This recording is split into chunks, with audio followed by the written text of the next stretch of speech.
अस्सलाम वालेकुम एवरीवन। ये बूट कैंप 2021 का लाइव सेशन नंबर 32 है और बहुत सारी चीज़ें आप सॉलिडिटी में सीख चुके हैं। फर्दर कुछ सेशन हमारे बाकी हैं जिसके अंदर हम सॉलिडिटी को, स्मार्ट कॉन्ट्रैक्ट को बहुत ज़्यादा स्ट्रॉन्ग करने की कोशिश करेंगे। देन फिर हमारी जो आर्टिफिशियल इंटेलिजेंस वगैरह, उनकी वेब 3.0 की इंटीग्रेशंस वगैरह, ये सारी चीज़ें इसमें शामिल रहेंगी। तो हमारे साथ आज की क्लास के लीड नुमानुल हक साहब मौजूद हैं। अस्सलाम वालेकुम नुमान भाई, कैसे हैं आप? वालेकुम अस्सलाम वरहमतुल्लाह। क्या हाल है आप लोगों के? ठीक है। अल्हम्दुलिल्लाह, ऑल सेट, परफेक्ट। ठीक है।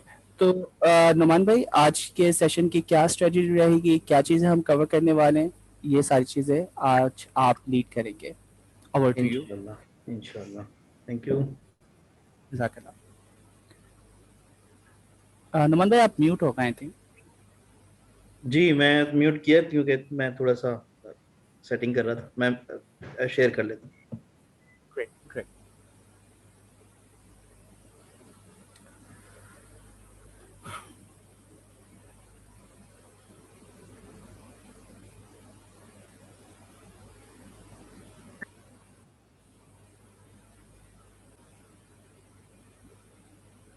स्क्रीन आप लोगों को नजर आ रही है?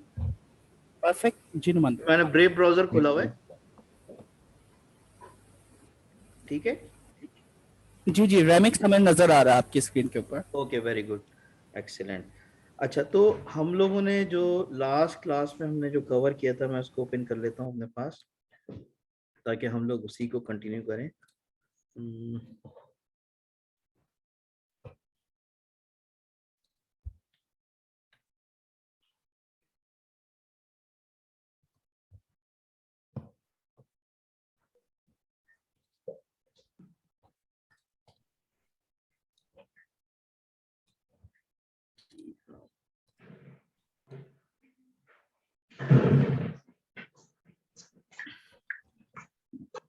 अच्छा, हम लोग कवर कर रहे थे अपने सॉलिडिटी के ट्यूटोरियल को। और हम लोग जो ट्यूटोरियल फॉलो कर रहे थे उसमें हम लोगों ने अल्हम्दुलिल्लाह ये जो सॉलिडिटी का ट्यूटोरियल नंबर 1 है, इसको हम लोगों ने डिटेल में कवर कर लिया है। आज से हम लोग अपने फंक्शंस को स्टार्ट करेंगे। ठीक है। और फंक्शंस को किस तरीके से लिखा जाता है, इसको किस तरीके से डिफाइन किया जाता है, उसका सिंटैक्स क्या होता है, आज इसको हम लोग लेके चलेंगे और इसमें थोड़ा एडवांस लेवल पे जाएंगे। और हम लोगों का जो आज टॉपिक जो हम लोग कवर करेंगे उसमें फंक्शंस, मॉडिफायर, व्यू और प्योर को देखेंगे। और fallback and receive function, receive को हम लोग इसको कवर करेंगे। तो मैं स्टार्ट करता हूँ।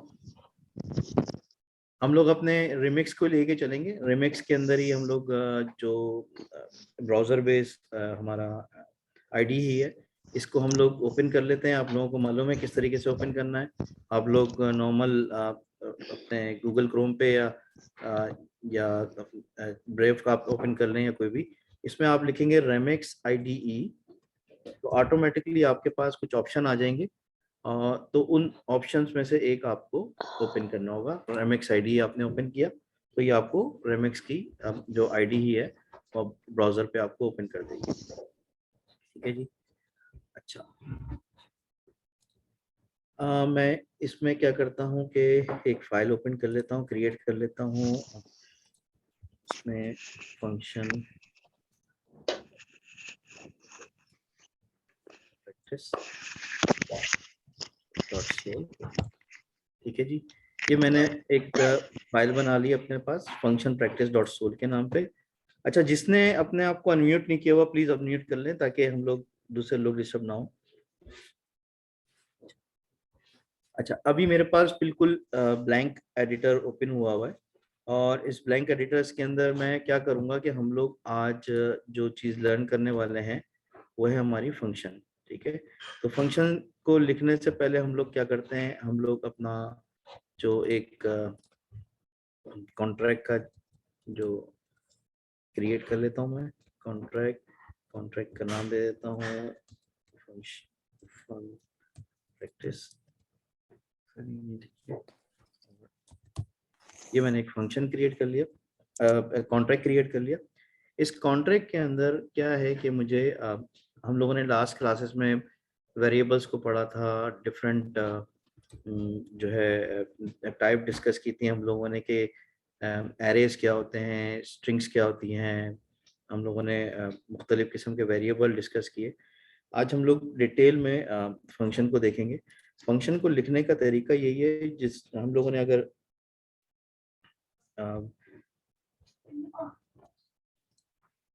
जावा स्क्रिप्ट हम लोगों ने पढ़ी हो तो उसके अंदर जैसे हम लोग फंक्शन डिफाइन करते हैं, सेम मैकेनिज्म इसमें भी वही होता है।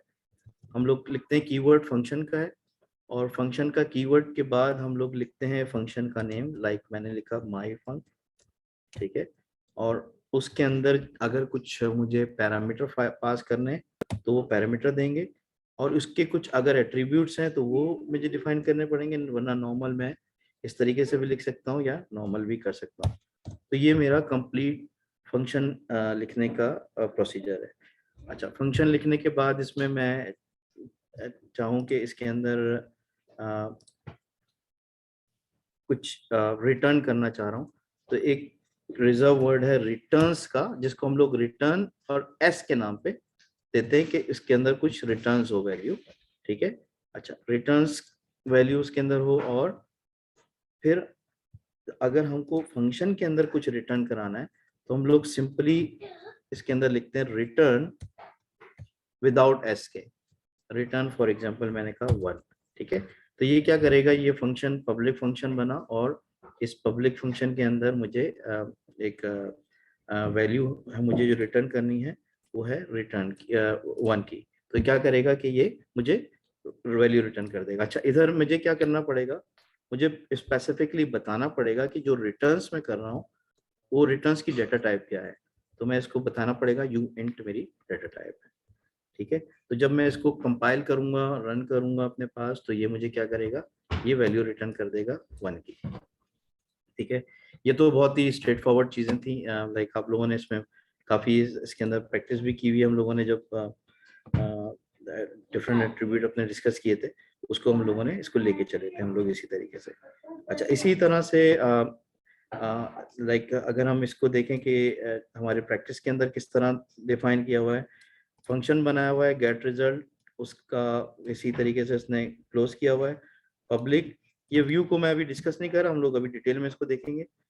उसके बाद इसने कहा है रिटर्न्स यू इंट, यानी कि ये यू इंट का डेटा रिटर्न कर रहा है।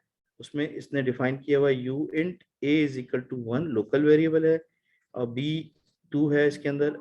इसमें इन्होंने इसको डिफाइन किया हुआ है। अगर मैं इसको रन करना चाहूँ, मैं इसको इस काम करता हूँ, करके रन करता हूँ।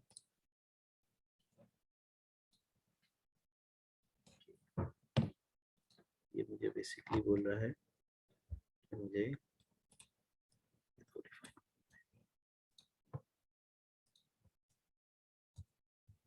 अच्छा, साथ साथ मैं आपको एक कुछ चीजें भी एक्सप्लेन करता जाऊं। जैसे कि आप देखें, आप जो नया वर्जन आपके सॉलिडिटी के आ रहे हैं, इसके अंदर इन चीज़ों का बहुत ज़्यादा ख्याल रखा जा रहा है, स्टैंडर्ड्स का बहुत ज़्यादा ख्याल रखा जाता है कि हम लोग जब भी कोई कॉन्ट्रैक्ट लिखें तो उसके अंदर स्टैंडर्ड्स को ज़रूर फॉलो करें। अब ये जो एरर मुझे दे रहा है कि इसमें बता रहा है कि SPDX लाइसेंस मैंने डिफाइन नहीं किया हुआ, तो इसमें मैं क्या करूँगा कि लाइसेंस बताऊँगा कि ये मैं जो लाइसेंस यूज़ कर रहा हूँ ये कौन सा लाइसेंस है। कोई मैं लाइक इसमें अपना बनाया हुआ प्रोग्राम है मेरा, या मैं जैपलिन का कोई लाइसेंस यूज कर रहा हूँ, या अनलाइसेंस कोड है। तो अभी मैं क्योंकि प्रैक्टिस कर रहा हूँ, इसमें अनलाइसेंस में लिख सकता हूँ इजीली। प्राग्मा सॉलिडिटी 0.8.10 मैं ये वर्जन यूज कर रहा हूँ। तो ये जब मैं लिखूंगा ये तो सारे एरर हमारे पास चले जाएंगे, और इधर आप देखेंगे मेरे पास ग्रीन टिक आ जाना चाहिए। अच्छा, अभी भी ये प्रॉब्लम क्या कर रहा है,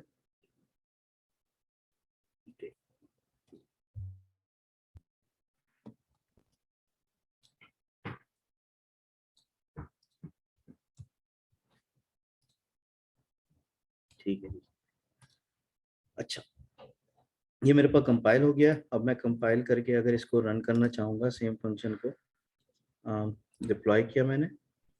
डिप्लॉय करने के बाद ये मेरे पास फंक्शन मेरे पास पैरामीटर में आ गया। मैं माई फंक को क्लिक करता हूँ तो जो मैंने वैल्यू उधर पास की थी वो ऑटोमेटिकली यहाँ पे इसने रिटर्न कर दी। ठीक है। अच्छा, इसमें अगर मैं चाहूँ तो कि कुछ और वैल्यू पास करना चाहूँ 99, और इसको मैं दोबारा कंपाइल करूँ और इसको इधर देखना चाहूँ डिप्लॉय करने के बाद क्या करेगा ये, जो वैल्यू मैं इसमें पास की है वो वाली मुझे वैल्यू इसने रिटर्न कर दी। तो ये मेनली लाइक हमारा जो फंक्शन लिखने का जो सिंटैक्स है वो सिंपली ये है।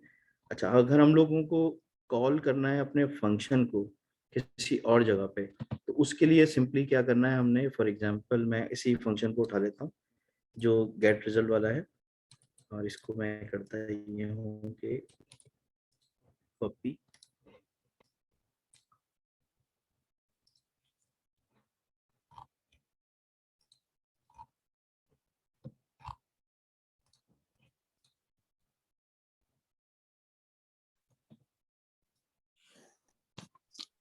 अच्छा ये डिफाइन नहीं किया हुआ मैंने, रिटर्न, ओके, मुझे इसमें इसकी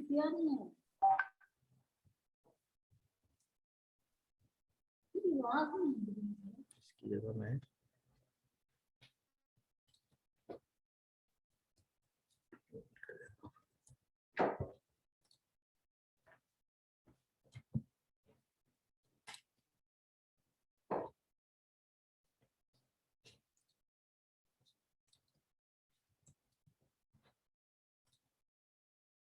ठीक है जी। अच्छा, ये प्योर और व्यू को हम लोग अभी आगे जाके डिटेल में डिस्कस करने वाले हैं, मैं बाय एग्जांपल आपको बताऊंगा।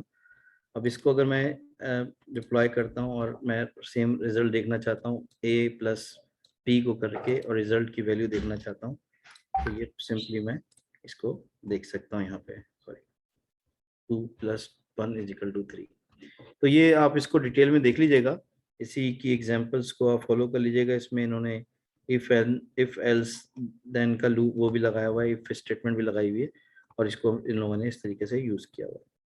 अच्छा, अब हम लोग बात करते हैं इसमें हम लोग जब फंक्शन लिख रहे होते हैं तो आपने नोट किया होगा कि हमारे पास हम दो वर्ड यूज कर रहे हैं, प्योर का या व्यू का। ठीक है, मैं फॉर एग्जांपल इसमें व्यू लिख देता हूँ, तो मैं जब इसको कंपाइल करने जाता हूँ तो ये मुझे रिकमेंड करता है कि ये जो फंक्शन है, function state mutability can be restricted to pure. ठीक है, इसको प्योर भी डिफाइन कर सकते हैं। अभी मैं आपको जिस तरीके से एक्सप्लेन करूंगा इंशाल्लाह आप लोग कभी भूलेंगे नहीं कि ये प्योर और व्यू एग्जैक्टली है क्या। तो इसको मैं एग्जाम्पल के साथ आपको एक्सप्लेन करता हूँ। अच्छा, इसमें हम लोग क्या करते हैं कि एक फंक्शन लिखते हैं,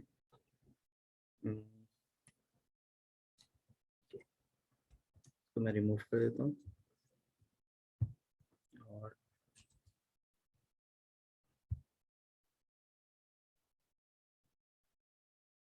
इसमें मैंने डिफाइन किया यूएंट पब्लिक, उसमें मैंने कोई वेरिएबल दे दिया। ठीक है, नम के नाम पे वेरिएबल दे दिया। तो मैं क्या करता हूँ, एक फंक्शन लिखता हूँ फंक्शन, और इसका मैं नाम दे देता हूँ व्यू फंक्शन। ठीक है ना, क्योंकि मैं अभी व्यू का एट्रीब्यूट यूज करने जा रहा हूँ तो मैं इसका नाम व्यू दे देता हूँ। और इसको मैं क्या करता हूँ, अच्छा हम लोगों ने एक्सटर्नल पब्लिक इंटरनल हम लोगों ने डिस्कस किए थे, तो इसको मैं एज एक्सटर्नल यूज करूंगा, एक्सटर्नल। ठीक है जी, और इसमें मैं देता हूँ इसको व्यू रिटर्न्स, और इसका जो रिटर्न करेगा वो यूएंट करेगा। अच्छा, और मैंने इसका कहा कि जो रिटर्न करना है वो रिटर्न करना है, जो ये वाला जो पैरामीटर मैंने दिया है इसको रिटर्न करना है। ठीक है जी, अब क्या हुआ, अच्छा इसने मुझे देखें कुछ भी एरर नहीं दिया, कुछ भी सजेशन नहीं दी। मैंने क्या किया है कि इस फंक्शन के अंदर एक स्टेट वेरिएबल को यूज करते हुए उसका उसको रिटर्न कराया। मीन्स अगर मैं कोई फंक्शन यूज करता हूँ और इस फंक्शन को यूज करते हुए मैं कोई स्टेट या एक्सटर्नल कोई वेरिएबल यूज करता हूँ और उसकी कैलकुलेशन के साथ या उसको नॉर्मल रिटर्न के साथ करता हूँ, तो मुझे हमेशा व्यू लिखना पड़ेगा।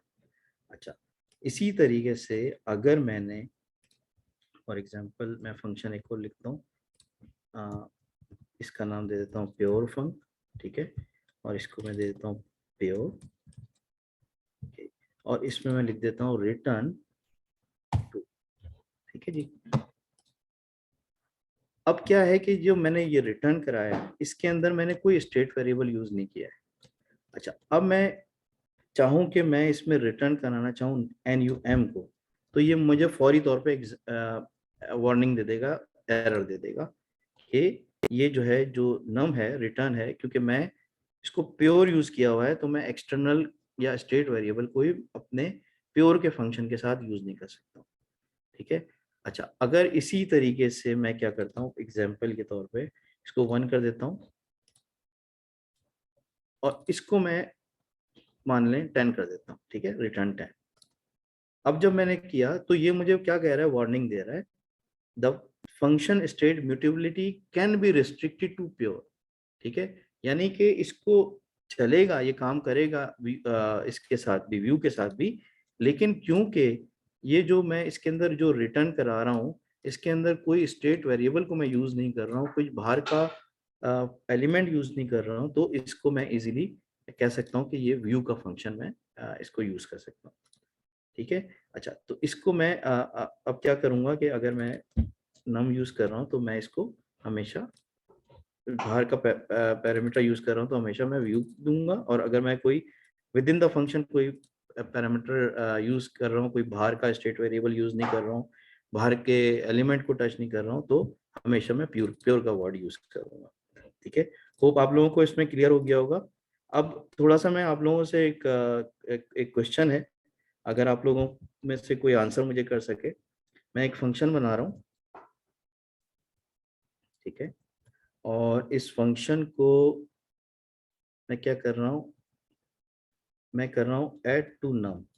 मैं नम के अंदर जो नम का जो वेरिएबल है उसके अंदर क्या कर रहा हूँ, यू इंट, मैंने कहा एक्स का वेरिएबल है, ठीक है, और इसके अंदर अगेन मैं एक्सटर्नल एक्सटर्नल और इसका क्वेश्चन मार्क मैं कर देता हूँ, रिटर्न्स मैंने कर दिया यू इंट, ओके, और अच्छा, अब मेरे पास क्या है कि मैं कर रहा हूँ रिटर्न नम प्लस 1।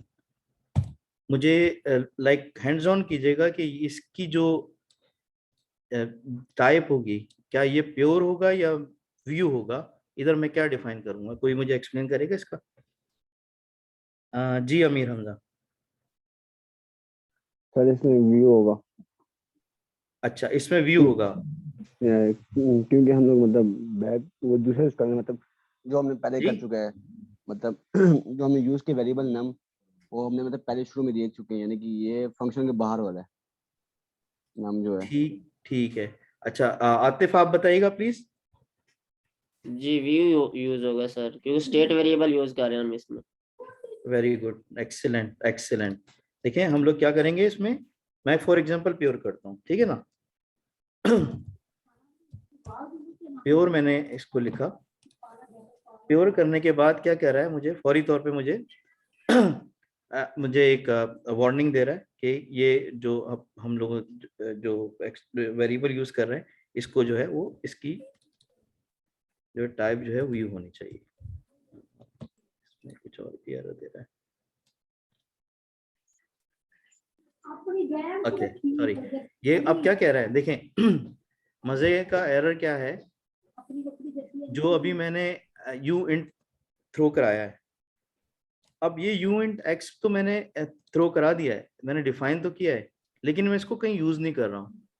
अच्छा, इसमें हमारे पास ब्लॉकचेन के अंदर एक एक वेरिएबल की जो है वो हमें गैस फीस पे करनी पड़ती है, तो जहाँ पे भी कोई अनयूज वेरिएबल हम लोग डिक्लेयर करते हैं या फंक्शन बना रहे होते हैं और यूज नहीं हो रहा होता, तो हम लोगों को इस तरीके की वार्निंग दे रहा होता है। इससे कहीं रुकेगा नहीं हमारा सिस्टम, कहीं रुकेगा नहीं हमारा कॉन्ट्रैक्ट, लेकिन ये वार्निंग इसलिए दे रहा है कि ये अच्छी प्रैक्टिस नहीं है, बेस्ट प्रैक्टिस नहीं है कि आपने एक वेरिएबल डिक्लेयर किया और उसको आप यूज नहीं कर रहे हैं। तो मैं क्या करूंगा, नम के अंदर मैं एक्स कर दूंगा, तो ये मेरे पास जो एरर है खत्म हो जाएगा। ठीक है।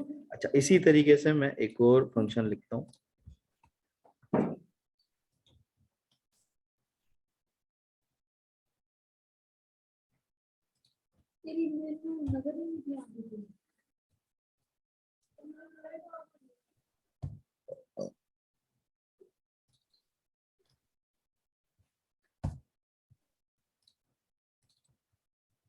ये क्या होगा?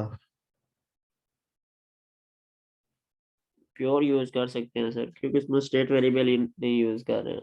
बिल्कुल, इसमें कोई हम लोग स्टेट वेरिएबल यूज नहीं कर रहे, तो हम लोग क्या करेंगे, इसको प्योर यूज करेंगे। तो जब मैं प्योर यूज करके इसको कंपाइल करूंगा तो ये इजीली कंपाइल हो जाएगा। तो होप आप लोगों को बहुत अच्छी तरह अंडरस्टैंड कर लिया होगा आप लोगों ने प्योर और व्यू का जो हमारा मैकेनिज्म है। अगर मैं इसको रन करता हूँ, रन करने के बाद इसको डिप्लॉय भी करता हूँ, डिप्लॉय करने के बाद आप इजीली देख सकते हैं कि ये जितने भी फंक्शन मैंने डिफाइन किए, ठीक है, ये आसानी से हमारे पास यहाँ पे नज़र आ जाएंगे। 1 + 5 मैंने किया, कॉल किया, तो ये 6 का रिजल्ट दे रहा है। ऐड टू नम मैंने इसको 5 किया, तो ये जो मैंने इसके अंदर, ठीक है, तो ये सारी जितने भी फंक्शंस हमने डिफाइन किए हुए यहाँ पे आपको इसके रिजल्ट दे रहे हैं। जी अब्दुल रहमान, आप कुछ कहना चाह रहे हैं?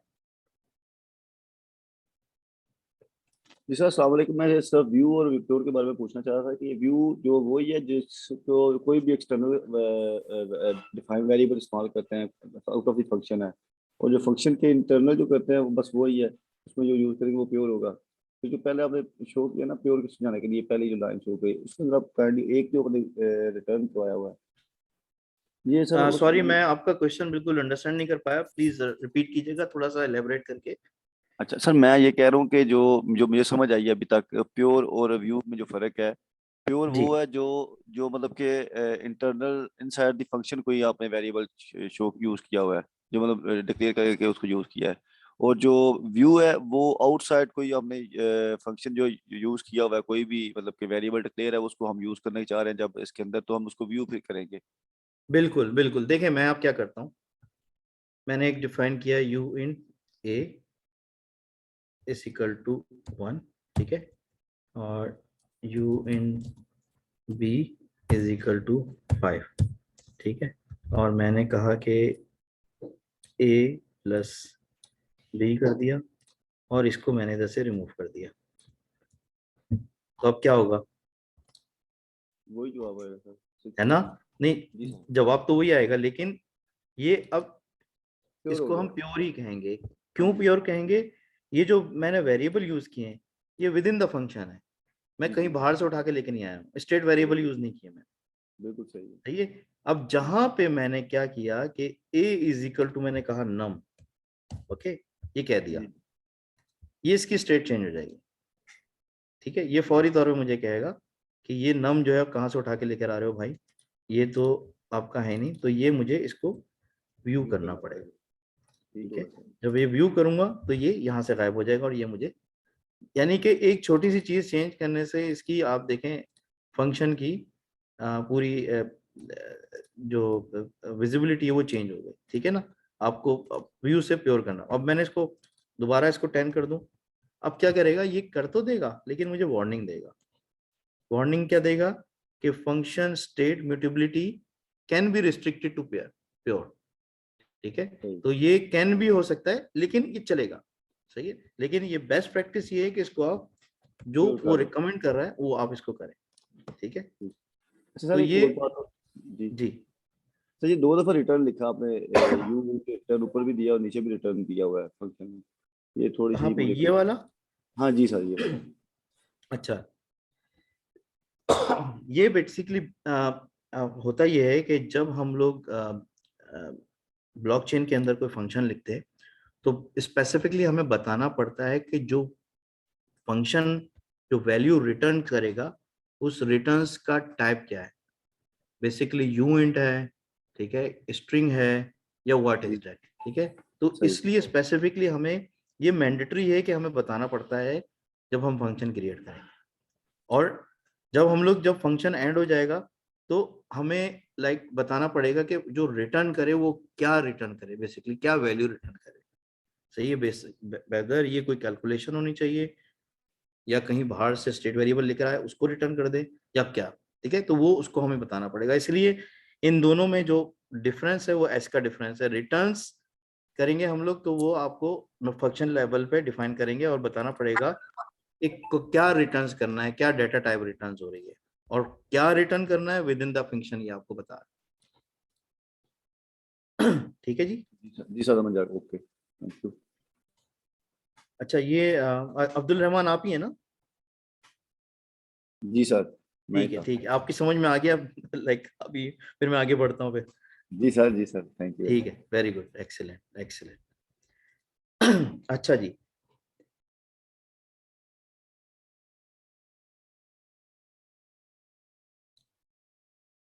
हम थोड़ा सा और आगे बढ़ते हैं और हम लोग इसको थोड़ा सा देख भी लेते हैं, रीड भी कर लेते हैं। मैं इसको मॉडिफायर को आपको बताता हूँ। व्यू के फंक्शन के अंदर क्या लिखा हुआ है, basically view function ensure that they will not modify the state, ठीक है, of a function can be declared as view. The following statement, if present in the function, are considered modifying the state and compiler will throw a warning in such cases. ठीक है, modifying state variable, emitting events, ठीक है, creating other contract। तो ये अच्छा, आप लोग mute कर लीजिए जिसने अनम्यूट अपने आप को किया हुआ अभी। तो ये आप इसको एक दफा देख लीजिएगा, जो मैंने आपको एक्सप्लेन किया सेम इसमें यही चीजें डिफाइन की हुई है। इसी तरीके से प्योर फंक्शन के अंदर भी हम अगर जाएंगे, सॉलिडिटी का जो स्टैंडर्ड प्योर प्योर फंक्शंस हैं वो किस तरीके से डिफाइन करते हैं उसकी पूरी कंप्लीट आपको डिटेल में डिस्क्रिप्शन दी हुई। अच्छा, अब मैं आपको एक्सप्लेन करने जा रहा हूँ मॉडिफायर को, ठीक है। अच्छा, बेसिकली मॉडिफायर क्या होता है? मॉडिफायर ऐसा एक ऐसा आपका फंक्शन है, बेसिकली मॉडिफायर फंक्शन होता है जो कि फंक्शन के अंदर ही यूज होता है और आपको फंक्शन के स्टार्ट होने से पहले ही बता देता है कि ये कंडीशन अगर आपकी ट्रू होती है तब फंक्शन को रन करे और ये कंडीशन आपकी ट्रू नहीं होती है तो फंक्शन को रन ना करे। सही है। इसको हम लोग एक तरीके से कुछ हम लोग फंक्शन डिफाइन करते हैं और उस फंक्शन को डिफाइन करने के बाद हम लोग देखते हैं कि बेसिकली ये जो जो मॉडिफायर है उसको हम लोग किस तरीके से इजीली देख सकते हैं। ओके सर इलसेफ और मॉडिफायर में फिर क्या फर्क है? जी, सॉरी। इलसेफ और इफ कंडीशंस और मॉडिफायर में क्या फर्क है फिर? नहीं नहीं नहीं, अभी मैं आपको एक्सप्लेन करूंगा तो आपको पता चलेगा। इफ देन एल्स तो कंडीशन आपका जो है आपकी पूरा एक स्टेटमेंट डिक्लेयर करेगा ना। इफ अगर ये कंडीशन हो तो इधर चले जाए, अगर आपकी फॉल्स हो तो फिर एक और हो सकता है, एक और नेस्टेड इल्स आ जाए, ठीक है। तो ये तो आपका डिक्लेरेटिव फंक्शंस हैं, लेकिन हम किसी चीज को रिस्ट्रिक्ट कराना चाह रहे हैं। मैं अभी आपको एक्सप्लेन करूंगा तो आपको और मजीद डिटेल में क्लियर हो जाएगा। अगर आप इसको फॉलो करेंगे तो कभी जिंदगी में भूल नहीं पाएंगे इस चीज को जो मैं आपको एक्सप्लेन करने जा रहा हूँ। ठीक है जी। अच्छा, मैं अब क्या करता हूँ,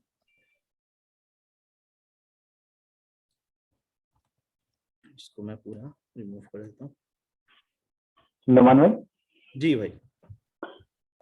इसमें इसकी एक्सप्लेनेशन हम ऐसे कर लेते हैं कि जो मॉडिफायर्स होते हैं ना वो इसलिए ब्लॉकचेन में आए हैं कि ये फंक्शन को रन करने से पहले ही उसकी कंडीशन को चेक कर लेते हैं, क्योंकि यहाँ पे सॉलिडिटी में हर चीज गैस पे डिपेंड करती है। तो इफ एल्स हमें फंक्शन के अंदर लिखने पड़ते हैं तो उससे वो फंक्शन रन होता है, ठीक है। तो अगर हमने एक ऐसी लॉजिक लिखी है जैसे उसको 3 या 4 या 5 फंक्शंस पे लगानी है, तो फिर हर फंक्शन में जाके हमें वो कोड लिखना पड़ेगा। तो अगर हमने एक मॉडिफायर बना दिया तो उसका हमें उसके सिग्नेचर में फंक्शन के सिर्फ वो वर्ड लगाना पड़ेगा, तो जिससे वो हमें पूरे का पूरा जो कोड लिखने की जरूरत नहीं है। और हमारा कोड भी क्लीन रहेगा उससे। मोर और जी लेस वही आसिम, काम करता है, लेकिन इससे कोड क्लीन रहता है। बिल्कुल आसिम, ऐसा ही है। मैं इसी चीज को जी अभी एक्सप्लेन करने जा रहा हूँ आप लोगों को। जी जी मैं फंक्शन क्रिएट करते हुए उसी के अंदर मैं डिफाइन करूंगा कि हम लोग फंक्शन के थ्रू किस तरह कर सकते हैं, और अगर इसको हम लोग मॉडिफायर में चेंज करते हैं तो उसमें क्या डिफरेंसेस आ सकते हैं, और किस तरीके से हम लोग इसको वेल मैनर में इसको यूज कर सकते हैं। ठीक है जी। अच्छा, सबसे पहले मैं क्या करता हूँ कि एक अपने पास एक वेरिएबल बना लेता हूँ एड्रेस के नाम पे, और एड्रेस में मेरे पास डेफिनेटली मैं क्या करता हूँ इसके अंदर पब्लिक, और इसको नाम दे देता हूँ ओनर का। ठीक है जी। अच्छा, ये मैंने बना लिया। अब मैं एक फंक्शन क्रिएट करता हूँ जिसमें मैं क्या करता हूँ कि ओनली ओनर के नाम का, ओनली ओनर, ये अभी मैं सिर्फ फंक्शन बना रहा हूँ। Forget about modifier. हम लोग मॉडिफायर को इसी एग्जाम्पल के थ्रू अंडरस्टैंड करेंगे, जो कि आप लोग को इंशाल्लाह समझ में आएगा। अच्छा मैं इसको क्या करता हूँ, पब्लिक कर देता हूँ, और इसका जो स्टेट म्यूटेबिलिटी है वो व्यू कर देता हूँ। ओके, और इसके अंदर मैं अच्छा, हमारे पास क्या होती है कि रिक्वायर की एक स्टेटमेंट आता है। रिक्वायर का स्टेटमेंट क्या करता है हमारे पास, कि रिक्वायर के स्टेटमेंट में मैं इजीली कोई स्टेटमेंट पास करा सकता हूँ कि अगर ये कंडीशन फुलफिल होती है तब तो आगे जाके आगे बढ़े, अदरवाइज वो एरर सेंड कर दे। तो इसमें क्या करना है कि message msg dot sender is equal to हमारे पास ओनर होना चाहिए। ठीक है, अदरवाइज हम लोग इसको कह सकते हैं कि ये दिस इज नॉट ओनर।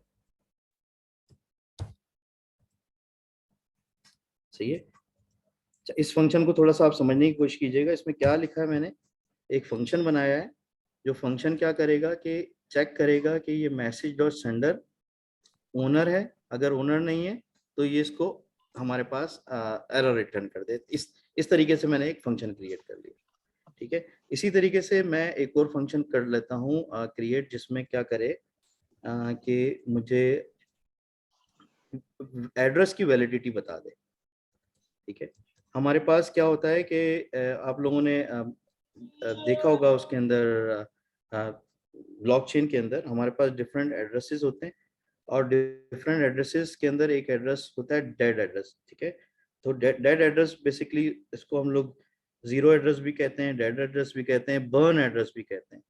तो हम ये कोशिश करते हैं कि जो हम लोग जो एड्रेस हमारे पास जा रहा है, ठीक है, वो एड्रेस जो है वो बर्न एड्रेस ना हो। ठीक है, तो मैं इसको क्या करता हूँ, इसके अंदर ऐड कर देता हूँ पब्लिक, और इसको भी व्यू का नाम दे देता हूँ, और फिर मैं रिक्वायर की स्टेटमेंट लिखता हूँ, रिक्वायर। और इसके अंदर हम लोगों के पास क्या है कि मैं देता हूँ कि जो मेरे पास ऐड है, ठीक है, वो इक्वल टू ना हो एड्रेस जीरो के।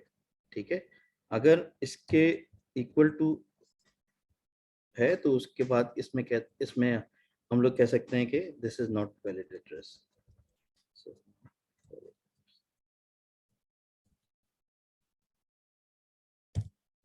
ठीक है जी, ये दो हम लोगों ने फंक्शन बना लिए। एक फंक्शन क्या कर रहा है कि चेक कर रहा है कि ओनर है या नहीं है, दूसरा हमारे पास फंक्शन चेक कर रहा है कि वो वैलिड एड्रेस है या नहीं। एक और हम लोग फंक्शन करते हैं यूज, जिसमें हम लोग क्या करेंगे, चेंज ओनर को हम लोग के नाम का एक फंक्शन बनाते हैं, और चेंज ओनर में हम लोग क्या करते हैं कि एड्रेस, और इसके अंदर हम लोग कहते हैं न्यू ओनर। ये न्यू ओनर का मैंने एक वेरिएबल बेसिकली क्रिएट किया है, जो कि क्या करेगा कि इसमें नए ओनर का एड्रेस लेगा, और इसमें हम लोगों के पास मैं इसको पब्लिक कह देता हूँ, पब्लिक।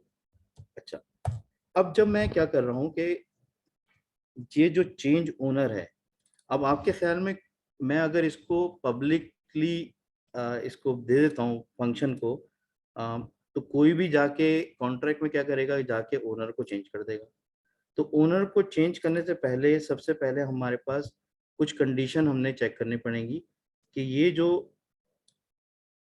फंक्शन को कॉल कर रहा है वो जो है वो सबसे पहले इसको चेक करे कि ओनली ओनर हो, ठीक है, और जो उसके अंदर जो एड्रेस चेंज कर रहा है वो वैलिड एड्रेस हो, ठीक है। तो ये क्या करेंगे हम लोग, इसको कॉपी कर लेता हूँ, मैं इसको पेस्ट कर देता हूँ और इसके अंदर जो न्यू एड्रेस है इसको पास करा देता हूँ।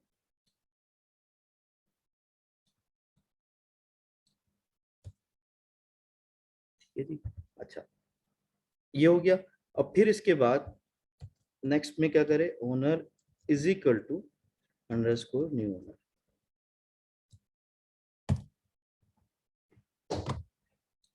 इसमें कुछ कहीं पे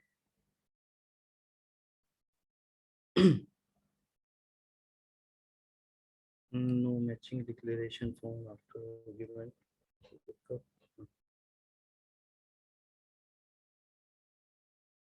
address 0, ठीक है दे रहा है।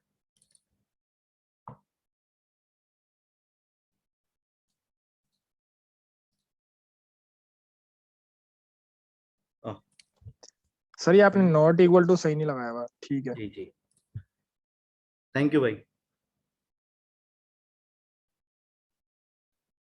अच्छा, इसके अंदर mutability can be restricted to pure, okay pure कर देते हैं भाई,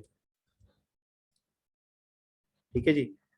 अब हमारे पास क्या है कि हमारे पास एक तो फंक्शन हमने लिखा है जिसमें हम डिफाइन कर रहे हैं कि ओनली ओनर रिटर्न करे, दूसरे में हम लोग वैलिड एड्रेस कर रहे हैं, और तीसरा हम लोगों ने फंक्शन जो बनाया है उसके अंदर हम क्या कर रहे हैं, ओनर को चेंज कर रहे हैं। तो यानी कि जो सिर्फ ओनर है जो करंट एड्रेस का, सिर्फ वही अलाउ हो उसके अंदर चेंज करने का, अदरवाइज कोई और अलाउ नहीं है। अब इसके अंदर प्रॉब्लम क्या है, इसमें प्रॉब्लम ये है कि जब ये वाला फंक्शन रन होगा, जब फंक्शन रन होगा तो सारी बात है फंक्शन के अंदर एंटर होगा, ये ओनर को चेक करेगा, ओनर वाले फंक्शन को कॉल करेगा, फिर चेक करेगा, दोबारा एक और फंक्शन है, दोबारा फंक्शन पे जाएगा, दोबारा फंक्शन को चेक करेगा, वैलिडेट करेगा, फिर जाके ये जो है नए ओनर को कन्वर्ट करेगा, ठीक है। अभी मैं इसको करूंगा बिल्कुल परफेक्टली काम सही करेगा, लेकिन ये जो है रिलायबल मेथड नहीं है ब्लॉकचेन के अंदर। इसके रिप्लेसमेंट में जो ब्लॉकचेन ने हमारे को यूटिलिटी दी है वो है मॉडिफायर की। तो हम क्या कर सकते हैं कि इंस्टीड ऑफ फंक्शन हम लोगों ने क्या करना है कि सिंपली मॉडिफायर को यूज करते हुए हम लोग फंक्शन में काम कर रहे हैं वो सारा काम हम लोग अपने पास यहाँ पे कर लेंगे। तो इसको किस तरीके से करेंगे हम लोग जरा इसको देख लेते हैं, ठीक है। जो हम लोगों ने इधर जो ओनली ओनर लिखा है, मैं इसको अगर इसको लिख दूं मॉडिफायर, ठीक है, मॉडिफायर ओनली ओनर, और मैं इसके पब्लिक और व्यू की जरूरत नहीं है, तो क्या करेगा कि ये इसको मैं इजीली रन कर सकता हूँ, ओके इसको मैं यहाँ से हटा देता हूँ।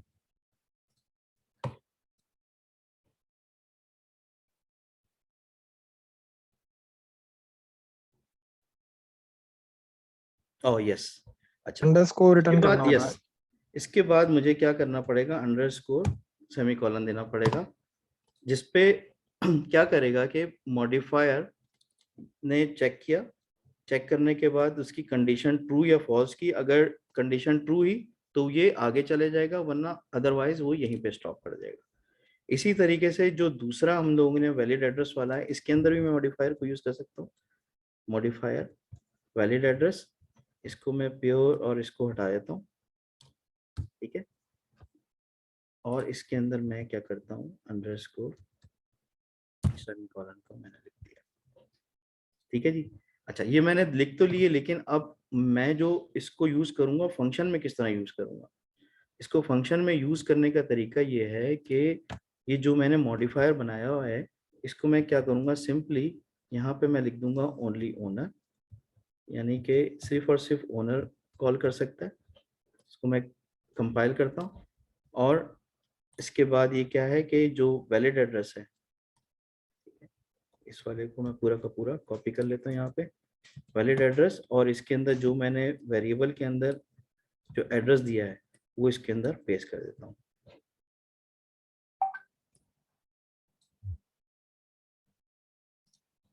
ठीक है जी।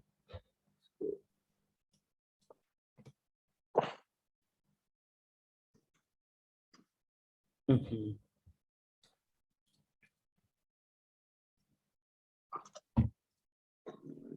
ठीक है जी। अब क्या, अब इसमें क्या डिफरेंस आया, यहां से मैंने इधर से रिमूव कर दिया। अब जैसे ही मेरा ये वाला फंक्शन कॉल हुआ, इसने पूरे फंक्शन को कॉल करने से पहले ही कंडीशन चेक कर ली कि ये ओनर है या नहीं है, बजाय इसके कि वो फंक्शन के अंदर जाता, उसके अंदर चेक करता। उसने बाहर ही चेक कर लिया कि ये मॉडिफायर के थ्रू इसके अंदर चेक करो, इसको वैलिडेट कर दो कि ये जो कॉल कर रहा है ये ओनर है या कोई और है। ओनर नहीं है तो ये कॉल ही नहीं होगा। फिर इसने इसको चेक कर लिया कि ये एड्रेस जो हम लोग इसके अंदर चेंज करने जा रहे हैं, क्या ये वैलिड एड्रेस है भी या नहीं है। तो इसने क्या किया कि इसको इधर ही चेक कर लिया वैलिडिटीज की, कि एड्रेस की वैलिडिटी है या नहीं है, तो ऑटोमेटिकली इधर ही आपको इधर ही रोक देगा, बजाय इसके कि ये डिटेल में फंक्शन को रन करे और चेक करे। तो इसको हम लोग प्रैक्टिकली इसको देख लेते हैं किस तरीके से कर रहा है। अच्छा, इसमें सर ओनर का जो वेरिएबल लिया हुआ है आपने, तो इसके अंदर तो अभी कोई भी एड्रेस नहीं है राइट नाउ। जी सर जो आपने एक वेरिएबल लिया है नंबर लाइन नंबर 5 पे, एड्रेस पब्लिक ओनर, तो सर जी ये हाँ। इसके अंदर तो कोई मतलब एड्रेस मौजूद नहीं है अभी राइट नाउ। ये तो जस्ट एक आपने एक वेरिएबल लिया हुआ है जिसकी टाइप एड्रेस है, तो ये तो नल होगा इनिशियली मेरे ख्याल से। तो इसको भी मैं कहीं पे जी हाँ, इसको जब तो मैं सर इसके अंदर डिप्लॉय करूंगा तो इसके अंदर एक मिनट, इसके अंदर कुछ भी नहीं आएगा सर ओनर के अंदर, तो वो आगे नहीं मेथड के नहीं अंदर नहीं, जा ही नहीं इसमें सकेगा। हाँ, you are right, you are right. इसमें हम लोगों ने बेसिकली इसको इनिशिएट करने के लिए आपको इक्वल्स हम टू लोग दिस करना पड़ेगा आई कंस्ट्रक्टर, थिंक। यस नो, हम लोगों ने कंस्ट्रक्टर यूज करते हैं इसके अंदर। ठीक है, हम लोग कंस्ट्रक्टर को यूज करते हुए इसमें हम लोग मूव करते हैं ओनर को, क्योंकि आप लोगों ने जब जावास्क्रिप्ट में भी हम लोगों ने देखा होगा कि जब भी हम लोग कंस्ट्रक्टर लिखते हैं तो वो एक ही दफा कॉल होता है। जब भी आपका कंस्ट्रक्ट जब कॉन्ट्रैक्ट डिप्लॉय होगा तो उसी वक्त जो है वो कंस्ट्रक्टर में जितनी वैल्यू है वो वन टाइम उसके अंदर पास होंगी और वो परमानेंटली उसके अंदर स्टोर हो जाएंगी। ठीक है, लेकिन अगर इसको आप लोग चेंज करना चाह रहे हैं इसके अंदर कंस्ट्रक्टर के अंदर ही वैल्यू के थ्रू, तो हम लोगों ने एक फंक्शन बनाया हुआ है, तो उसके थ्रू हम लोग इसको चेंज कर सकते हैं। तो इसमें मैं लाइक जो कंस्ट्रक्टर है इसके अंदर मैं लिख देता हूँ owner is equal to message.sender, msg.sender। ठीक है जी।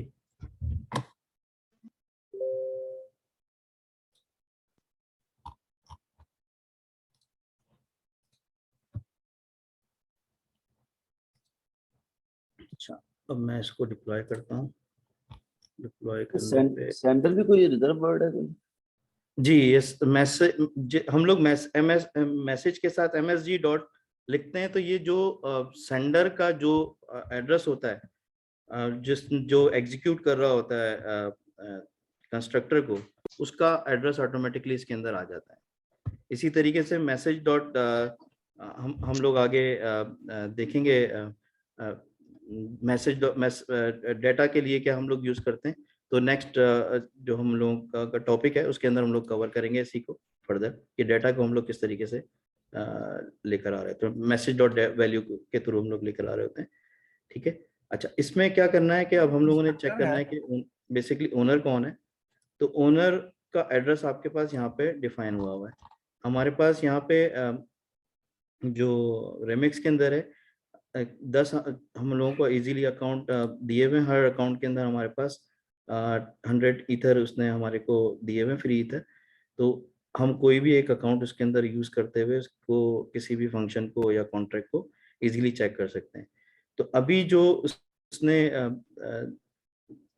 जिस एड्रेस को रिटर्न करा है, जिसको ओनर बनाया है, वो ये वाला ओनर है। इसको मैं अगर कॉपी करता हूँ, ठीक है, DDC4 के नाम पे, तो यही सेम आपको एड्रेस यहाँ पे नजर आ रहा है। ठीक है जी। अच्छा, फॉर एग्जांपल अब मैं क्या करता हूँ कि मैंने दूसरा एड्रेस सेलेक्ट किया और इसको मैंने कॉपी कर लिया, दोबारा इस वाले पर गया और मैं कह रहा हूँ कि इसके अंदर जाके एड्रेस को चेंज कर दे। तो क्या करेगा कि ये इसने पूरा एग्जीक्यूट किया और ओनर को चेंज कर दिया। जो हमारे पास ये वाला ओनर था, अब ये देखें, अब ये वाले ओनर को इसने लेकर आ गया है। अच्छा, अब मैं क्या करूं कि उसी जिस से मैंने डिप्लॉय किया था, जिस एड्रेस से, उसी पे जाके मैं दोबारा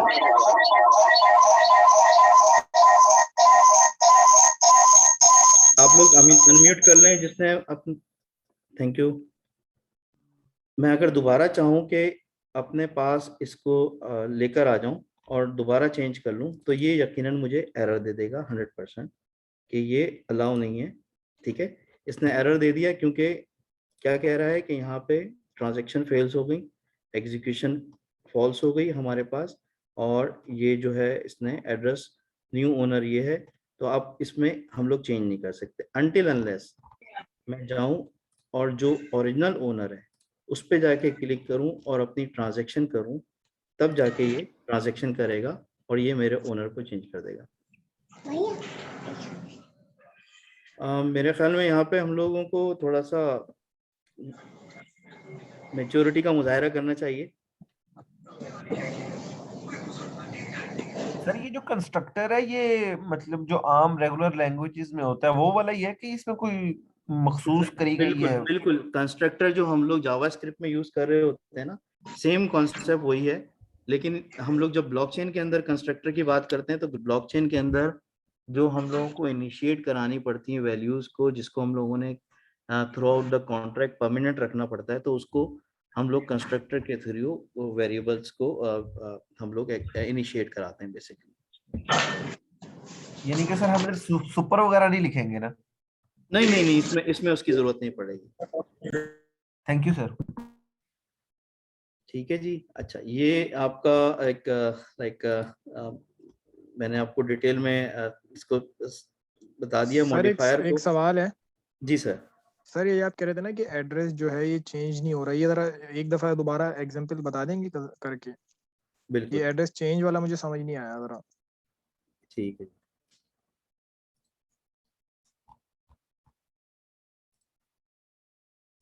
अभी मैं क्या हूँ कि हमारे पास कितने अकाउंट हैं? 10 अकाउंट हमारे पास रिमिक्स के अंदर अवेलेबल हैं। ठीक है, मैं पहले ठीक अकाउंट है। पे गया हूँ। पहले अकाउंट पे जाके मैंने इस वाले कॉन्ट्रैक्ट को किया है डिप्लॉय। ठीक है, अभी जब मैंने डिप्लॉय किया है तो किस एड्रेस से डिप्लॉय किया है? वो ये वाला एड्रेस है, राइट। अब मैं इसको चेक करूंगा कि ये ठीक एड्रेस है। है, ओनर कौन है इसका, तो आपको यही सेम वाला ये वाला ओनर का एड्रेस दे रहा है, राइट। डीडी ठीक है सर। सही है। अब मैंने क्या किया कि मैं चाह रहा हूं कि इसका ओनर को चेंज कर दूं from this address to this address. मैंने इसको कॉपी किया, उसी एड्रेस पे मैं दोबारा गया हूं और मैंने इसको जाके यहाँ पे पेस्ट कर दिया है। ठीक है, और मैं इसको ट्रांजैक्ट करता हूँ, इसमें ट्रांजैक्शन हुई है। अब क्या होगा कि जो एड्रेस है जो मैंने ये वाला दिया है 1E वाला, ये इसको रिप्लेस कर देगा। ठीक है, बेसिकली 1E नहीं, CB2 वाला। ठीक है, सेम ये वाला आपके पास एड्रेस यहाँ पे नजर आ रहा है, ये वाला CB2 वाला। ठीक है, अब क्या ठीक है। होगा, मैं अगर दोबारा चाहूँ, फॉर एग्जांपल मेरे पास 10 अकाउंट है, 10 अकाउंट में से मैंने कोई और अकाउंट सेलेक्ट कर लिया, ये वाला अकाउंट सेलेक्ट करके इसको कॉपी किया, दोबारा मैं इस वाले पहले वाले एड्रेस पे गया और इसको मैं पेस्ट कर दूं और इसको ट्रांजैक्शन करने चाहूंगा तो नहीं करने देगा। क्यों नहीं करने देगा? क्योंकि ये वाला एड्रेस अब ओनर नहीं रहा है। ओके, ये देखिए भाई, ना करो यार ये लोग, तुम लोग भाई, कौन कर रहा है ये? नुमान भाई आप ना नोटेशन को ना डिसेबल कर दे टॉप से, तो मैं यहाँ से रिमूव करता हूँ, बाकी आप डिसेबल करते हैं, मैं भी देखता हूँ ये कौन है। ओके, मैंने डिसेबल कर। लेकिन सर मुझे एक बात समझ नहीं आई कि जी ओनर तो जस्ट एक वेरिएबल है, उसमें मैं जो भी एड्रेस पास करूंगा उसको अपना एड्रेस चेंज कर देना चाहिए, ऐसे ही बात है ना? तो सर ये फिर चेंज क्यों नहीं कर रहा? अभी इसलिए चेंज नहीं कर रहा क्योंकि मैंने मॉडिफायर इसमें डाला हुआ है ना। अब मैं मॉडिफायर हटा दूं, अच्छा अच्छा अच्छा अच्छा, ठीक है सर, ठीक है ठीक है, ठीक है अगर सर, मैम अब एक काम करते हैं ना, अब ठीक है सर, आपका ठीक है, मुझे क्वेश्चन समझ आ गया, मुझे पूरा समझ आ गया, ठीक है सर, सॉरी मैं मैंने अभी सही कुछ नहीं। अभी खत्म ठीक है कर सर, देता हूँ, आपकी कंफ्यूजन बिल्कुल खत्म कर देता हूँ, ये वाला हटा दिया मैंने, ठीक है। जी सर मैं समझ गया। जो आपने पहला वो लगाया ना ओनली ओनर, अगर आप वो हटा देंगे तो ये हम्म, फिर चेंज करता रहेगा बार बार। जी, कर लेते हैं, प्रैक्टिकल कर लेते हैं एक दफा इसका भी। ठीक है सर, ठीक है, थैंक ठीक यू है, सर। अभी मैंने अच्छा बहुत इसको बस। डिप्लॉय कर दिया। डिप्लॉय नमन करने के भाई, बाद क्या किया कि अब जाके, अभी इसके अंदर कोई मॉडिफायर नहीं है, मैं ओनर पे गया हूँ, ओनर ये वाला है। दोबारा मैं इसको सेकंड वाले को सेलेक्ट किया, इसको कॉपी कर दिया, और मैं इस वाले को जाके पेस्ट करता हूँ, और मैंने इसके अंदर ट्रांजेक्शन की, ओनर चेंज कर दिया, राइट। अभी दूसरा ओनर हो गया, सही है ना। अच्छा, मैं चाहूँ कि दोबारा ये वाला ओनर हो जाए, तो बताएं अभी करेगा या नहीं करेगा। कर देगा सर, क्योंकि आपने वो मॉडिफायर हटा दिया है बिल्कुल, अभी वो। कर देगा, लेकिन इसमें एरर क्यों आ गया ये वाला।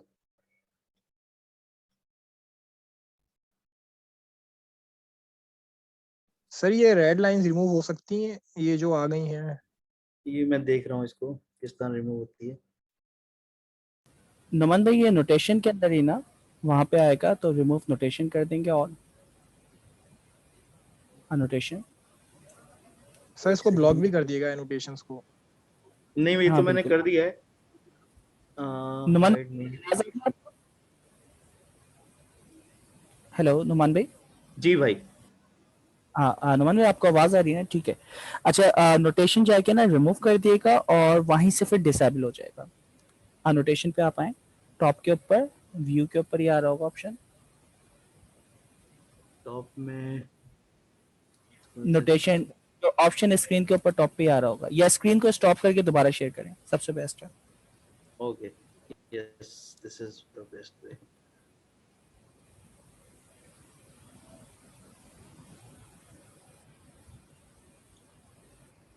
चलें जी, तो हम लोग आगे बढ़ते हैं फिर इसमें, और इसको हम लोग लेके चलते हैं अगले टॉपिक के ऊपर।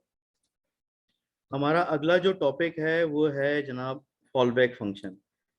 अच्छा जी, इसमें जो फॉलबैक फंक्शन है वो ओल्ड वर्जन हो गया है, ऑब्सलीट हो गया है। वर्जन 6 से जो है ना हमारे पास फॉलबैक फंक्शन की जो स्टेट है वो डिफरेंट हो गई है, डिफरेंट तरीके से हम लोग उसको यूज़ करते हैं। और उसमें हमारे पास जब हम लोग इस पे जाएंगे, हम्म,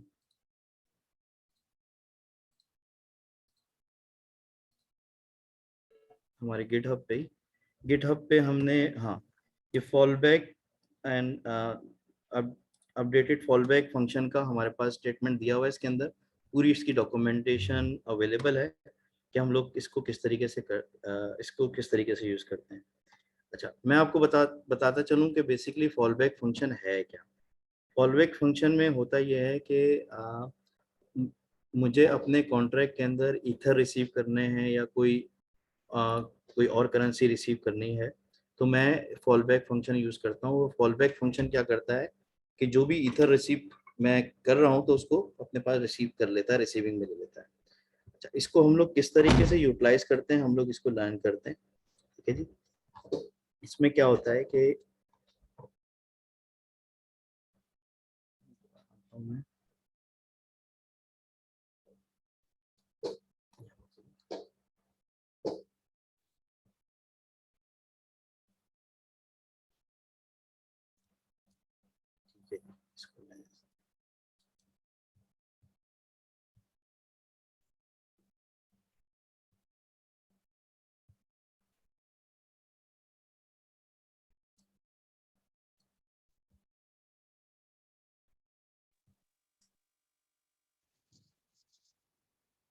नुमान भाई, एक जी भाई। सवाल है।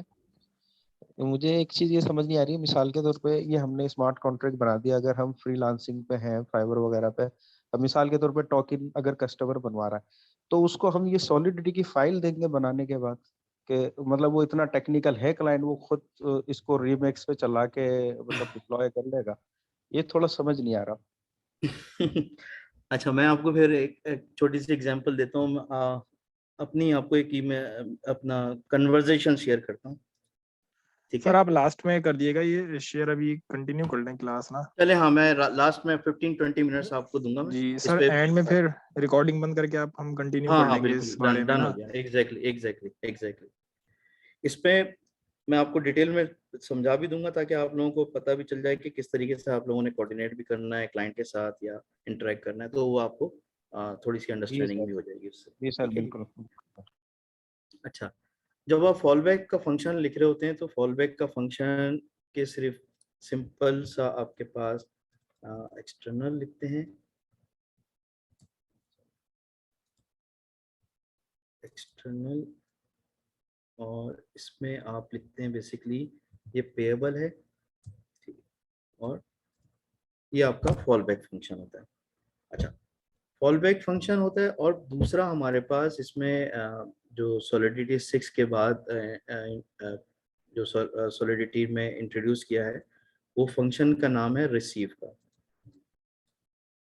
रिसीव, आपने कहा एक्सटर्नल पेएबल,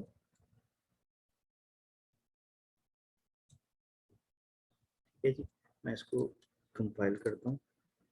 अच्छा, बेसिकली अब क्या होगा कि कोई भी मेरे इस हर कॉन्ट्रैक्ट का कोई एक कॉन्ट्रैक्ट एड्रेस होता है, सही है। जस्ट फॉर एग्जांपल मैंने अगर इसको कॉन्ट्रैक्ट को मैं डिप्लॉय करूंगा तो डिप्लॉय करने के बाद मेरे पास एक इसका कॉन्ट्रैक्ट का एड्रेस आ जाएगा। इसको मैं कॉपी करके अगर दिखाना चाहूँ तो इस तरीके से मेरे पास एक कॉन्ट्रैक्ट एड्रेस बन जाएगा। अच्छा, अगर मैंने इस कॉन्ट्रैक्ट एड्रेस के ऊपर कुछ ईथर सेंड किए और मेरे पास ये फॉलबैक या रिसीव का फंक्शन लिखा हुआ नहीं है तो वो ईथर मेरे ज़ाया हो जाएंगे। तो बजाय इसके कि वो ईथर ज़ाया हो, मैं उसमें रिसीव करना चाहूँ तो मैं इजीली अपने क्लाइंट्स को या किसी को बोल सकता हूँ कि इस मेरे एड्रेस पे ईथर भेज दो या कुछ कर दो। तो उसके लिए मैं क्या करता हूँ, अपने कॉन्ट्रैक्ट के अंदर फॉलबैक और रिसीव दोनों को यूज़ करता हूँ।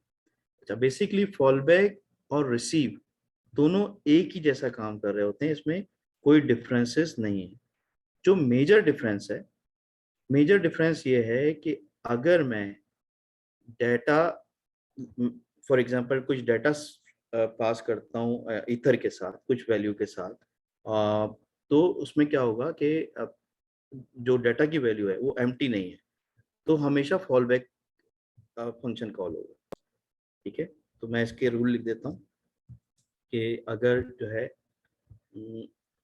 If message dot data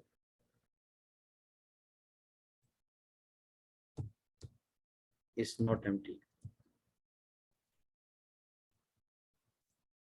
then fallback will call.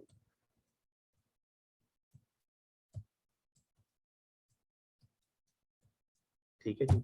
अच्छा, दूसरी कंडीशन क्या है, if receive function is not available and message dot data is empty, ठीक है, तो ये कॉल होगा। और जबकि ये वाला जो कॉल होगा आपका जो रिसीव वाला फंक्शन है वो हमेशा जब भी कॉल होगा जब हमारे पास मैसेज डॉट डेटा एम्प्टी हो। ठीक है, तो कंफ्यूज नहीं हो, हम लोग इसको प्रैक्टिकल करके देखते हैं कि क्या किस तरीके से होता है, ये किस तरीके से काम करेगा। दोनों सिनेरियोस को हम लोग देख लेते हैं। मैं एक काम करता हूँ कि आप लोगों ने इवेंट्स बनाए थे यकीनन, मैं एक इवेंट बना लेता हूँ। इवेंट के अंदर फॉलबैक जी, और रिसीव दोनों एक ही चीज है क्या? बिल्कुल एक ही चीज है, एक ही काम करते हैं, दोनों ईथर रिसीव कर रहे होते हैं। दोनों आपका जो मनी वैल्यू है, जो आपका क्रिप्टो करेंसी है, वो आपको रिसीव कर रहे होते हैं। फॉर एग्जांपल अगर आप बाइनेंस में जाएंगे तो बीएनबी रिसीव करेगा, आप इथेरियम में जाएंगे तो ईथर रिसीव करेगा, पॉलीगॉन जाएंगे तो मैटिक रिसीव करेगा। तो ये सारे इसका इसका काम यही है कि जो जो नेटिव करेंसी है उसको रिसीव करे। तो सर ठीक है जी। ये फॉलबैक जो है वो डेप्रिकेट हो गया तो उसके बाद फिर रिसीव मेथड आया। आप देखें अभी तक तो एरर नहीं आता हमारे पास सॉलिडिटी के अंदर, लेकिन अब बहुत ज़्यादा चांसेस यही हैं कि ये जो रिसीव का फंक्शन है ये इसको कॉल बैक को रिप्लेस कर देगा। आगे जाके इन्होंने कुछ रिसीव के ही फंक्शन को यूटिलाइज करते हुए इसको इसी को लेके चलना है, और इसमें मेरे ख्याल में कुछ और इम्प्रूवमेंट भी लेकर आएंगे ये लोग आगे जाके। अच्छा सर, मैंने एक जगह पढ़ा था कि फॉल बैक का जो मेथड है वो उस टाइम पे कॉल होता है अगर जो आपके कॉन्ट्रैक्ट में से कोई एक ऐसा फंक्शन कॉल हो रहा हो पेमेंट रिसीव करने के लिए, ईथर रिसीव करने के लिए, जो एग्जिस्ट नहीं कर रहा, तो फॉल बैक के अंदर आएंगे वो ईथर, अदरवाइज नहीं। ऐसा ही है? देखें अगर आपके पास फॉल बैक और रिसीव का फंक्शन अवेलेबल ही नहीं है तो आपके पास कहाँ आएंगे?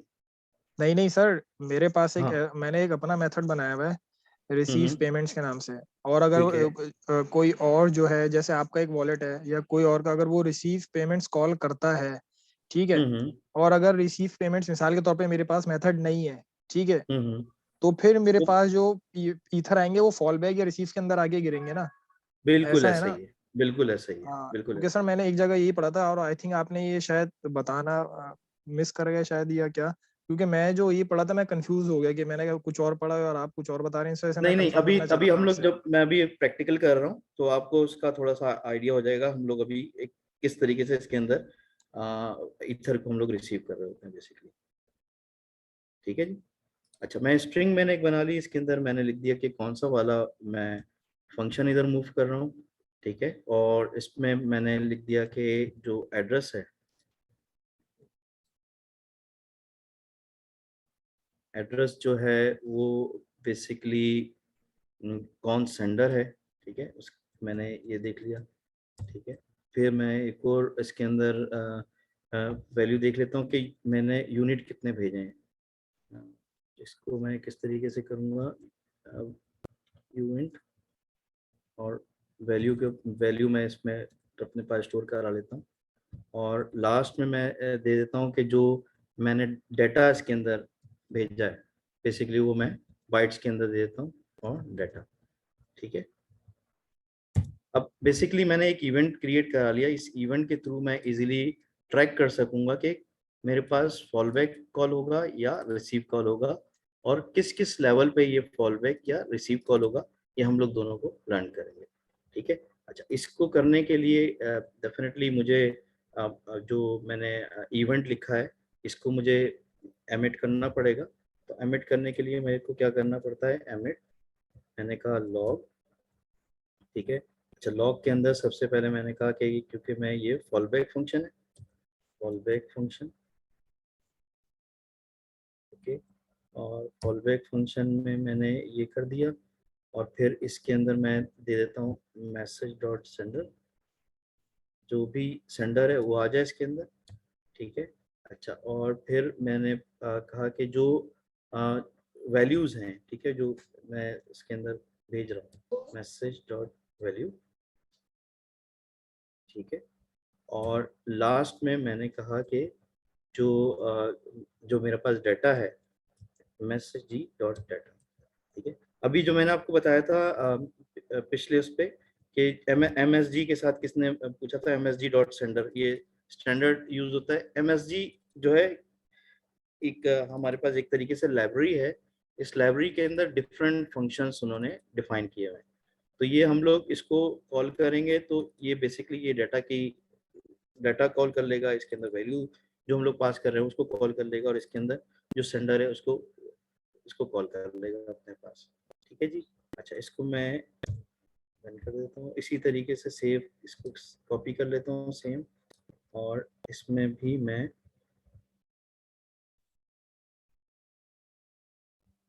ये जो इसकी जगह ग्लोबल पे ग्लोबल वैल्यूज यहाँ डिफाइन की हुई है हमने, message dot sender, message dot values की, अभी आगे इस क्लास होगी जिसमें ये सब कुछ बताया जाएगा? जी जी बिल्कुल, इसमें हम लोग टाइम बाय टाइम इसके अंदर जो हम लोगों की क्लासेस चल रही है ना, इसी के अंदर हम लोग टाइमली इसको यूज भी करेंगे, और इसको अगर हम कहेंगे कि इसका हम लोग डिटेल में एक और अलग से सेशन रख लें वो भी कर लेंगे। लेकिन आप जितना हम लोगों की प्रैक्टिस चल रही है सॉलिडिटी के पॉइंट ऑफ व्यू से, बहुत ही स्लो पेस में मैं जा रहा हूँ मेरे ख्याल में, और इसमें शायद आप लोगों को अच्छी तरह समझ में आ जाना चाहिए कि हम लोग, क्योंकि ये जो एक एक चीज को मैं कवर करा रहा हूँ, आधे से पौन घंटा ले रहा हूँ, तो इसमें कराने का ये मकसद ही यही है कि आप लोग एक तरीके से इसको घोल के अपने पास पी लें इसको, और फिर आगे जब हम लोग जाएं तो आपको पीछे की चीजों में डिफिकल्टी नहीं आनी चाहिए। ठीक है जी? ठीक है सर, ठीक है। अच्छा, इसी तरीके से मैंने क्या कहा कि जो इसमें मैसेज डॉट कर लिया मैंने, अपने पास कंपाइल कर लिया।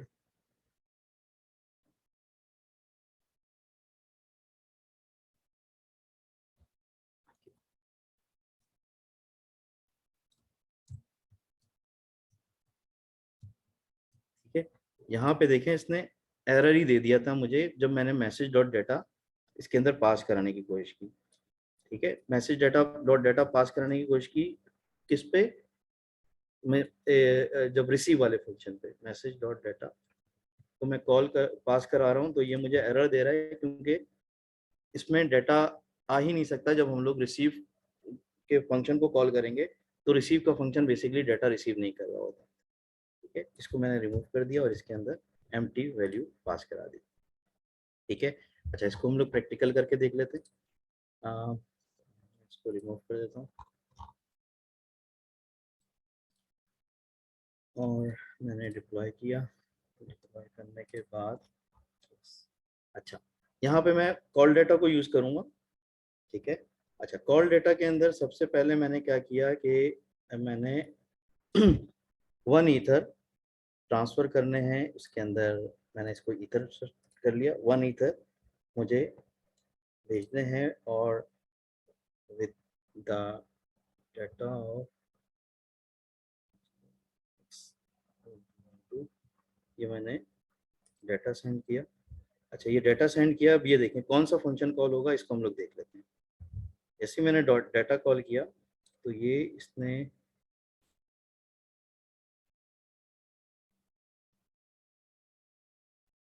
यस, ये देखें जब आप लॉग देखेंगे, लॉग में क्या किया है इसने, फॉल बैक फंक्शन कॉल हुआ है, इस वाले एड्रेस से किया है, इतनी वैल्यू इसने पास किया और ये वाला मैंने डाटा इसमें सेंड किया हुआ। ठीक है, तो ये हमको क्या बता रहा है कि जब मैं डाटा इसके अंदर पास कर रहा हूँ तो ऑटोमेटिकली मेरा कौन सा फंक्शन कॉल हो रहा है, फॉल बैक फंक्शन कॉल हो रहा है। अच्छा, अब मैं दोबारा एक काम ये करता हूँ, इसको रिमूव कर देता हूँ डाटा को। ठीक है, मैंने डाटा को रिमूव कर दिया और डाटा को रिमूव करने के बाद मैं इसको रिमूव कर देता हूँ और ट्रांजैक्शन करता हूँ।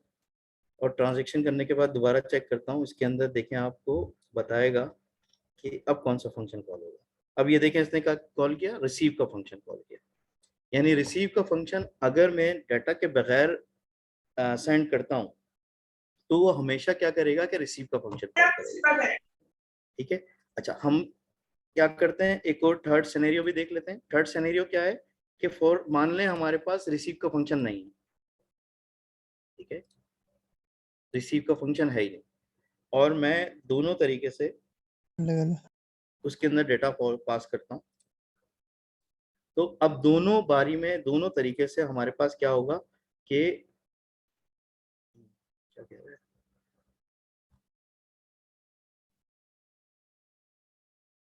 इस कॉन्ट्रैक्ट एज अ पेबल।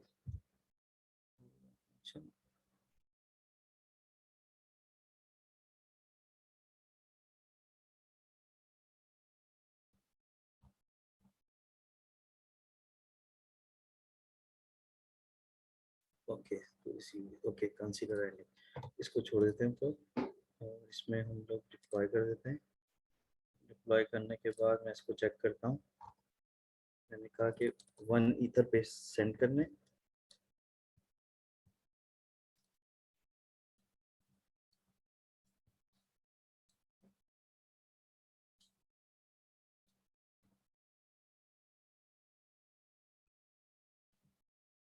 अच्छा कभी कभी जो है ये आपका रिमिक्स जो है ना गड़बड़ भी कर लेता है, तो आपको क्या करना पड़ता है, सिंपली कुछ नहीं करना पड़ता, रीस्टार्ट करना पड़ता है।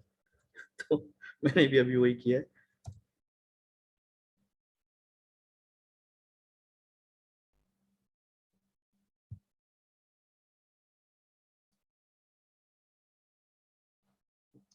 फंक्शन प्रैक्टिस पे आ जाता हूँ मैं, इसमें कर दिया। compile.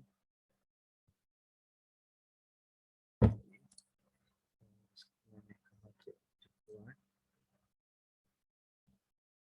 हो गया और मैं इसको देता हूँ 1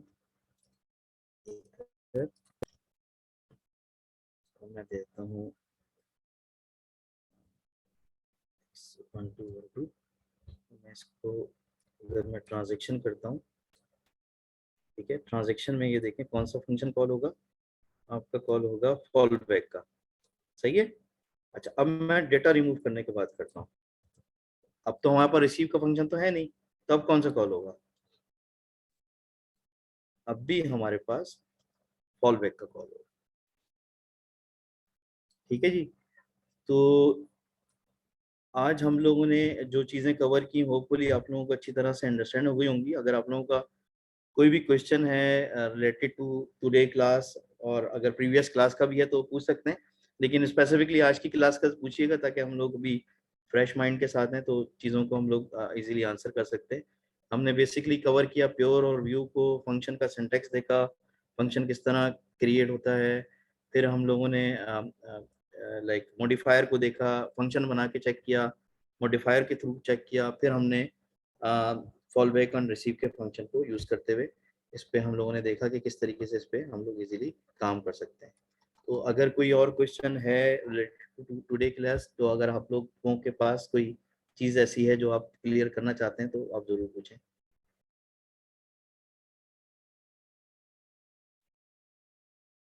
अब एक बात पूछना चाह रहा था, ये जो अंडरस्कोर लगते हैं साथ इसके, जो जरूरी होता है ये वेरिएबल के साथ? जी, ये मॉडिफायर के साथ की बात करें ना? मॉडिफायर नहीं, ये वाला नहीं सर, वैसे रूटीन में भी ये देखें, मैं ऐड, ये मॉडिफायर रिक्वायर की आगे ऐड लिखा हुआ है, ऐड के साथ भी ऐड लगा हुआ है अंडरस्कोर, एड्रेस के साथ जो लिखा हुआ है ऐड, उसमें भी अंडरस्कोर लगा हुआ है। इस तरह मल्टीपल प्लेसेस पे इस्तेमाल होता है ये जब भी इसकी हम। बात कर रहे हैं आप? जी सर, जी सर। ये तो मैंने वेरिएबल बनाया ना, मैं वेरिएबल बगैर अंडरस्कोर के भी बना सकता हूँ। ये अक्सर यूज होता है इसलिए पूछ रहा हूँ मैं, कंफ्यूज था इस हाँ, बारे में। अक्सर इसलिए यूज होता है, मैं इसकी लॉजिक आपको बताता हूँ। इस तरह हम लोग यूज करते हैं। फॉर एग्जांपल मैंने स्टेट लेवल पे एक वेरिएबल बनाया, ये एड्रेस दिया और इस एड्रेस को पब्लिक कर दिया और इसका नाम मैंने दे दिया ऐड, ठीक है। अब क्योंकि मैं चाह ये रहा हूँ कि ये इस ऐड को यूज करते हुए इसी के अंदर ही वैल्यूज को मूव करना है, लेकिन जो दूसरा फंक्शन यूज करे वो इसको इसके अंदर ऐड करे, क्योंकि दूसरे फंक्शन के अंदर डेफिनेटली मुझे दोबारा से वेरिएबल को डिफाइन करना पड़ेगा। तो उसकी को रिलेशन को करने के लिए मैं क्या करता हूँ कि इसके अंदर अंडरस्कोर लगा देता हूँ, ताकि मेरे पास कॉन्सेप्ट क्लियर हो कि मैं किस वाले वेरिएबल के अंदर काम करना चाह रहा हूँ, ये फंक्शन जो रिलेट कर रहा है किस वेरिएबल से कर रहा है। अदरवाइज जो है वो ये स्टैंडर्ड प्रैक्टिस है हम लोगों की, जब हम लोग ब्लॉकचेन के अंदर काम कर रहे होते हैं, कॉन्ट्रैक्ट्स के ऊपर काम कर रहे होते हैं, तो ये हमारी स्टैंडर्ड प्रैक्टिस बन जाती है कि कोई भी वेरिएबल हम लोग विद इन फंक्शन लिखते हैं तो अंडरस्कोर के साथ लिखते हैं। अदरवाइज आप अंडरस्कोर हटा भी सकते हैं, कोई ऐसा मसला नहीं।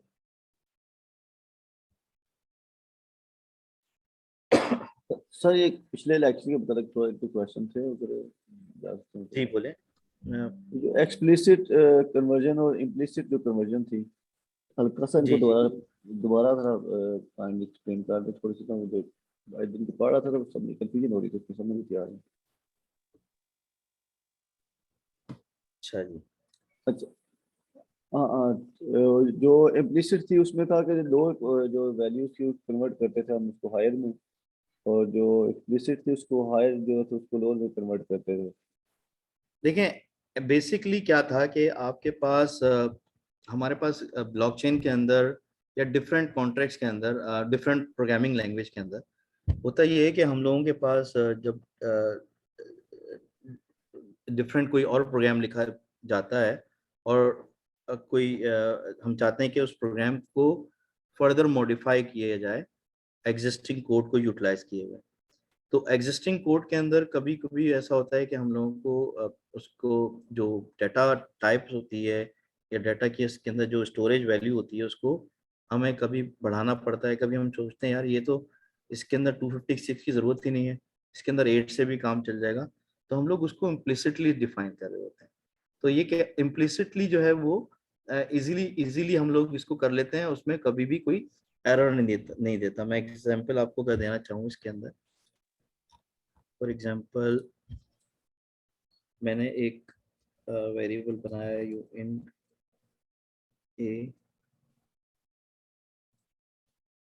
यू इन 8 पब्लिक, ठीक है, ये बनाया। और मैंने एक और वेरिएबल बनाया uint 16 public a b is equal to ए।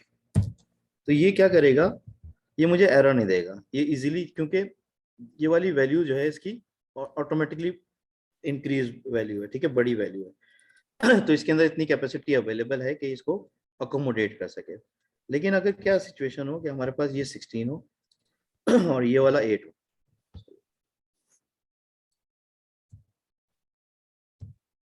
ठीक है, अब क्या होगा, अब क्या करना पड़ेगा कि मुझे इसको एक्सप्लिसिटली बताना पड़ेगा कि ये जो यू इन 16 है इसको बेसिकली इसके अंदर कन्वर्ट किया जाए, जो बी है इसको यू इंट 8, और इस तरीके से मुझे एक्सप्लिसिटली एक्सप्लेन करना पड़ेगा, तब जाके इसके अंदर ये वैल्यू को मूव करेगा, ठीक है। अब मैं इसको अगर वैल्यू को देखता हूँ इसके अंदर तो क्या करेगा, बेसिकली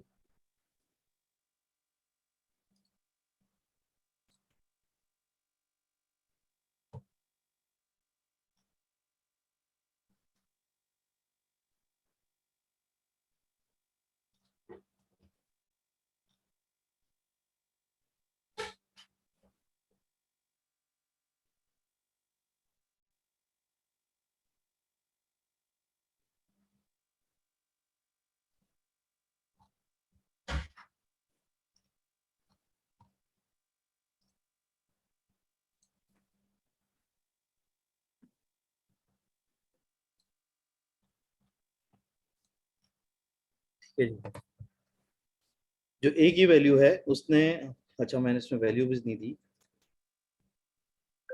इज इक्वल टू, मान के चलते हैं इसको हम लोग देते हैं 500,